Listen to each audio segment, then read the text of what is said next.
Pada zaman dahulu di pesisir pantai, tinggallah seorang ibu Rubayan dan anaknya yang bernama Malin Kundang. Suami ibu Rubayan pergi entah kemana dan tak pernah kembali. Malin Kundang dan ibunya hidup dengan seadanya. Setiap harinya menjual kue kecil di pasar untuk bertahan hidup. Malin Kundang mempunyai cita-cita, ketika aku besar nanti, aku ingin merantau dan mengubah nasib.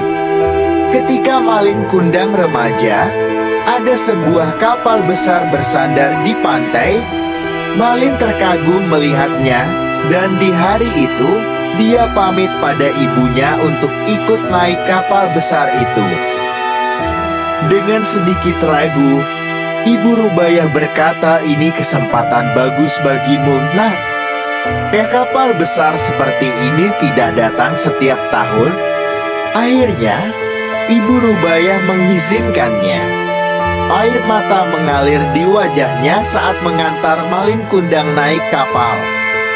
Ibu Rubaiyah juga memberinya makanan kecil sebagai bekal pergi.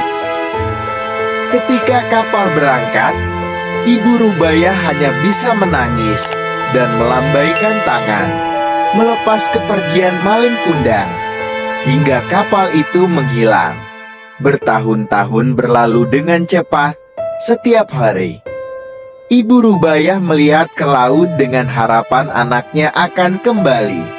Namun, tak ada kapal besar yang bersandar. Setelah sekian lama, tidak ada kabar dari Malin Kundang, sedangkan Ibu Rubaiyah semakin menua. Tetapi dengan setia, dia tetap datang ke pantai setiap hari, menantikan pulangnya anaknya. Suatu ketika ada kabar dari seorang nakoda kapal bahwa Malin Kundang telah menjadi orang yang sukses dan menikah dengan seorang putri cantik dari keluarga yang kaya raya. Hati Ibu Rubaiyah sangat senang mendengar kabar itu. Tak lama setelah itu, datanglah sebuah kapal besar dan mewah bersandar di pantai. Banyak orang berkumpul untuk menyambut. Itulah kapal Malin Kundang. Di atas kapal, Malin Kundang memegang tangan istrinya yang berpakaian mewah. Ibu Rubaiyah mendekati keramaian, berusaha menemui anaknya, dan berkata, "Malin, anakku." Tetapi tak sesuai harapan Ibu Rubaiyah, Malin Kundang mengabaikannya, dan istrinya meludah melihat Ibu Rubaiyah, dan sambil berkata, "Apakah perempuan jelek ini ibumu? Mengapa kau berbohong padaku? Kau bilang ibumu juga seorang bangsawan." Malin Kundang sebenarnya tahu kalau itu ibunya, tapi dia merasa sangatlah malu saat melihat pakaian Ibu Rubaiyah yang kotor dan jelek. Dan sontak Malin Kundang menjawab, "Bukan, dia bukan ibuku." Lalu dengan kasar dia mengusir Ibu Rubaiyah untuk pergi, sambil berkata, "Pergilah dari hadapanku. Ibuku tidak jelek seperti dirimu."